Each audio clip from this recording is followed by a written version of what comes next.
ఎముకలు బలంగా ఉండాలంటే మన ఒంట్లో తగినంత కాల్షియం ఉండాలి. కాల్షియం లోపిస్తే ఎముకలు బలహీనం కావటమే కాదు, ఆస్టియోపోరోసిస్ వంటి జబ్బులు వచ్చి పడతాయి. దీంతో చిన్న చిన్న దెబ్బలు, కుదుపులకే ఎముకలు విరిగిపోతూ ఉంటాయి. ఈ విపత్తుల్ని నివారించుకోవటానికి, ఎముకల్ని పుష్టిగా ఉంచుకోవటానికి ఇక మన ఆహారంలో కాల్షియం తగినంత ఉండేలా చూసుకోవాలి. ముఖ్యంగా అమ్మాయిలకు, స్త్రీలకు కౌమారం, యవ్వనం, వృద్ధాప్యం ఇలా జీవితంలోని అన్ని దశల్లోనూ కాల్షియం అవసరం చాలా ఉంటుంది.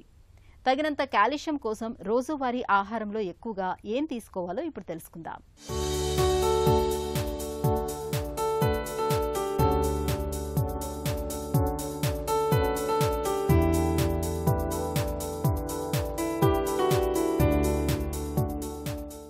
మంచి చేవగా ఉన్న కర్రను విరవడానికి బాగా కష్టపడాలి.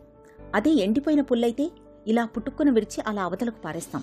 మన ఎముకలు అంతే, గట్టిగా ఉన్నప్పుడే బావుంటాయి, ఏ సమస్య ఉండదు. కానీ పెళుసుబారితే, గుల్లగా మారితే చిన్న చిన్న దెబ్బలకు సైతం పుట్టుక్కున విరిగిపోతాయి. ఎముకలు దృఢంగా తయారవడానికి కాల్షియం అనే పోషకం చాలా అవసరం. కండరాల నిర్మాణానికి, రక్తనాళాల పనితీరుకు, హార్మోన్లు, ఎంజైమ్ల ఉత్పత్తికి, నాడీ కణాలు, మెదడు మధ్య సమాచార మార్పిడికి, వీటన్నింటికీ శరీరంలో కాల్షియం నిల్వలు సమృద్ధిగా ఉండాల్సిందే. మరి ఇంతటి కీలకమైన ఈ పోషకం ఎలాంటి ఆహారాల్లో ఎక్కువగా లభిస్తుంది? మనకి శరీరానికి కాల్షియం ఎలా ఉపయోగపడుతుందంటే, ముఖ్యంగా బోన్స్, ఎముకలు గట్టిపడడానికి, ఎముకలు తయారవడానికి, పిల్లలు పెరిగే వాళ్ళకి ఎముకలు బాగా పెరగడానికి మనకి కాల్షియం అవసరం. కాల్షియం రోజుకి 1000 మిల్లీగ్రామ్స్ వరకు వాడచ్చు. అది కంపల్సరీ ఐసీఎంఆర్ వాళ్ళు చెప్పిన పద్ధతి ప్రకారంగా, వాళ్ళ యొక్క పట్టిక ప్రకారంగా 1000 మిల్లీగ్రామ్స్ కాల్షియం ఆహారం ద్వారా రావాలి. ఇప్పుడు కాల్షియము మామూలుగా సాధ్యమైనంత మటుకు ఆహారం ద్వారా తెచ్చుకోవడం చాలా మంచిది. ఎటువంటి ఆహార పదార్థాలంటే కాల్షియం ఎక్కువగా కొన్ని ఆకుకూరలు, అంటే పాలకూర, చుక్కకూర, గోంగూర, ఇటువంటి వాటితో కాల్షియం వస్తుంది. అదేవిధంగా కొన్ని నట్స్, అంటే ఆల్మండ్స్, పిస్టాషియో, వీటిలో నుంచి కూడాను జీడిపప్పు, ఇలాంటి వాటిలో కూడా కాల్షియం ఉంది. ఆకుకూరలు, ఇతర కూరగాయలు, ఈ అన్నిటిలోనూ కాల్షియం వస్తూ ఉంటుంది అన్నమాట.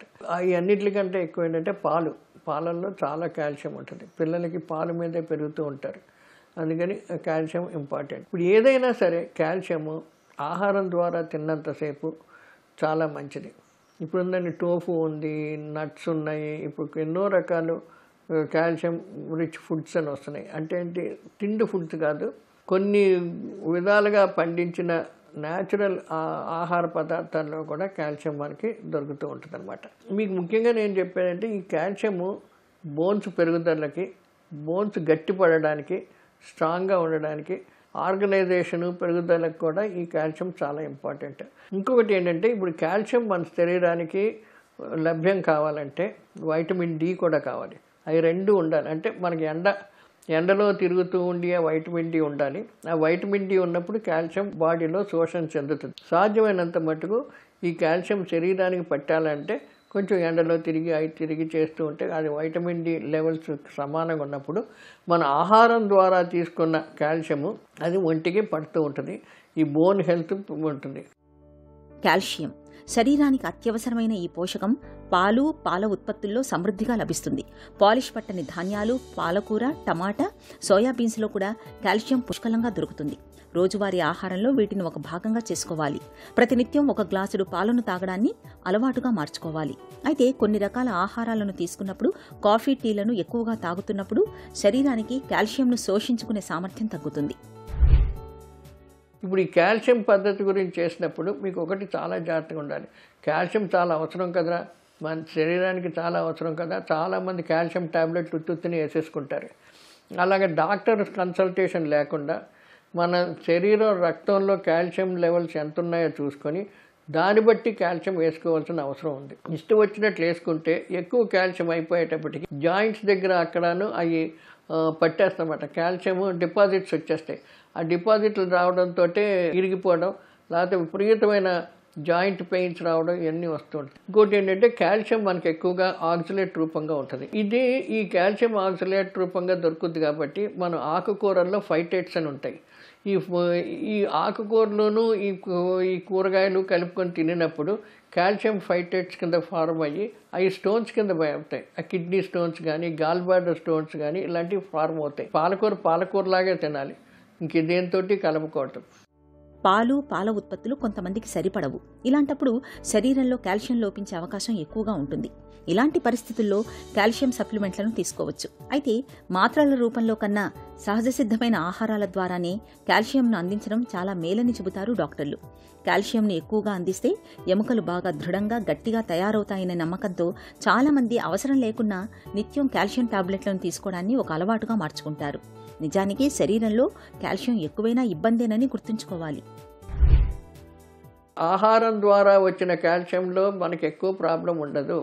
అదే ట్యాబ్లెట్ల కింద తీసుకున్న కాల్షియం అయితే కంపల్సరీ డిపాజిట్స్ అయిపోతూ ఉంటుంది. అది జాగ్రత్తగా డాక్టర్ కన్సల్టేషన్ తీసుకొని ఎన్ని రోజులు కాబట్టి అన్ని రోజులే తీసుకొని ఆపుతూ ఉండవాలి. ఈ అన్ని జాగ్రత్తలు కాల్షియం తోటి చాలా ఇదిగా ఉండాలి. దానికి కాల్షియం ఫుడ్స్, దాని కాంబినేషన్ ఫుడ్స్ తోటి ఆలోచించి సరియంగా మనం కలుపుకొని తినవలసిన అవసరం ఉంది. ఒకదానికి ఇది మంచిది కదా అని ఇది కలిపేసి ఏదో చేసుకుంటూ ఉంటే కాదు, కొన్ని ఆలోచనలు చేసుకొని ఆక్సిలేట్స్ కానీ ఫైటేట్స్ కానీ కలిపి రాళ్ళ కింద ఫార్మ్ కాకుండా జాగ్రత్తగా తినవలసిన అవసరం చాలా ఉంది. అన్ని వయసుల వాళ్ళు కాల్షియంకి వాడాలి, తినాలి, రెగ్యులర్గా చూసుకోవాలి. లేకపోతే బోన్ హెల్త్, ఎముకలు స్ట్రాంగ్గా ఉండాలన్నా, ఎముకలు బాగా పెరగాలన్నా, పిల్లలకి కాల్షియం చాలా ఎక్కువ. ఇప్పుడు పాల ద్వారా ఇచ్చారనుకోండి, బాగా పాలు ఫుల్గా ఇస్తే అది ఈజీగా అబ్జార్బ్ అయిపోద్ది. అలాగే చేపలు ఇచ్చారు, చేప ముళ్ళు లాంటివి వాళ్ళు తిన్నా అవి కూడా అబ్జార్బ్ అవుతాయి.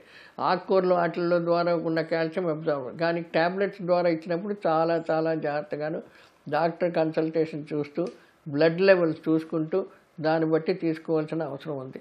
ఈ చిన్న సూచనలు పెడుతూ ఉంటే ఇలాంటి ప్రాబ్లమ్స్ రావు. అదే రకం ఇప్పుడు పెద్దవాళ్ళు ఎక్కువగా తిరగరు, ఎండలో తిరగరు కాబట్టి వాళ్ళకి ఇంకా కొంచెం జాగ్రత్తగా కాల్షియం లెవెల్స్ మానిటర్ చేసుకోవాల్సిన అవసరం ఉంది. కాల్షియం లోపాన్ని నివారించుకోవడానికి పాలు, పాల ఉత్పత్తుల్ని తరచూ తీసుకోవాలి. నిత్యం గ్లాసుడు పాలను తాగడాన్ని అలవాటు చేసుకోవాలి. ముడి ధాన్యాలు, కాల్షియం పుష్కలంగా లభించే పాలకూర, టమాటా, సోయాబీన్స్ వంటి ఆహారాలను రోజువారీ ఆహారంలో ఒక భాగంగా చేసుకోవాలి. కాల్షియం శోషణను అడ్డుకునే కాఫీ, టీలను బాగా తగ్గించాలి. ఈ జాగ్రత్తలు తీసుకోవడం ద్వారా కాల్షియం లోపాన్ని చక్కగా నివారించుకోవచ్చు.